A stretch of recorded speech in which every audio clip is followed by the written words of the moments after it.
लड़ते रहे जो वतन की आनो बान के लिए, जो दे गए अपनी जान इस हिंदुस्तान के लिए। आज का यह मंच उन्हीं के नाम करता हूं और भारत के शहीदों को सलाम करता हूं।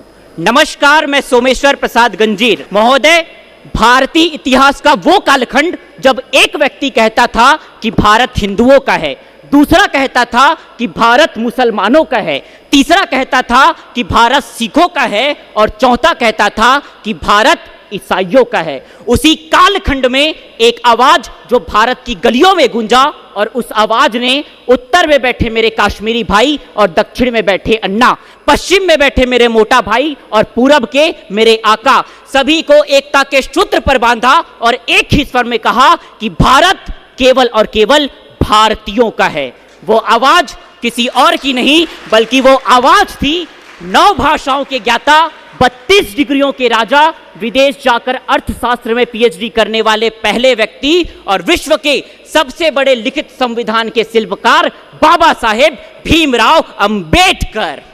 मित्रों, ये भीमराव अंबेडकर कोई व्यक्ति नहीं, अपितु एक विचारधारा है जो निरंतर हमें राष्ट्र निर्माण के लिए प्रेरित करती है। किंतु विडंबना इस देश की, आज 14 अप्रैल को हम इनकी जयंती तो मनाते हैं, किंतु बचे हुए दिन इनकी मूर्तियां तोड़ने में लगाते हैं। इस देश में महापुरुषों को मालाएं पहनाई जाती है, किंतु इनके विचार और आदर्श उन्हीं मालाओं के नीचे दबा दी जाती है। तब मुझे लगता है कि जब तक हम भारत के लोग अपनी धर्म अपनी जाति को श्रेष्ठ मानकर दूसरे धर्मों की अवहेलना करेंगे, जब तक इस देश का युवा इस अखंड भारत को जाति और धर्म के नाम पर खंड खंड करेगा, तब तक बाबा साहेब का सपना सपना ही रहेगा और विकसित भारत की परिकल्पना मात्र कल्पनाओं में ही सिमटकर मर जाएगी।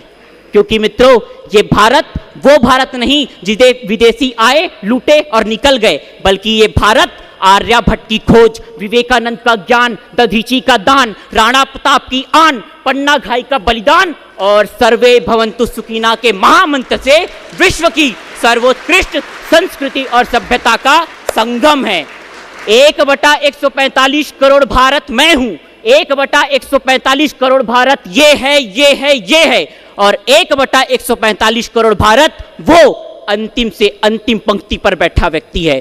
तो चलिए हम सब मिलकर भारत से महंगाई, बेरोजगारी, भूखमरी, गरीबी, भ्रष्टाचार को जड़ से उखाड़ फेंकते हैं और मिलकर बनाते हैं परम वैभवशाली, जगत गुरु, विश्व गुरु, आत्मनिर्भर, विकसित भारत।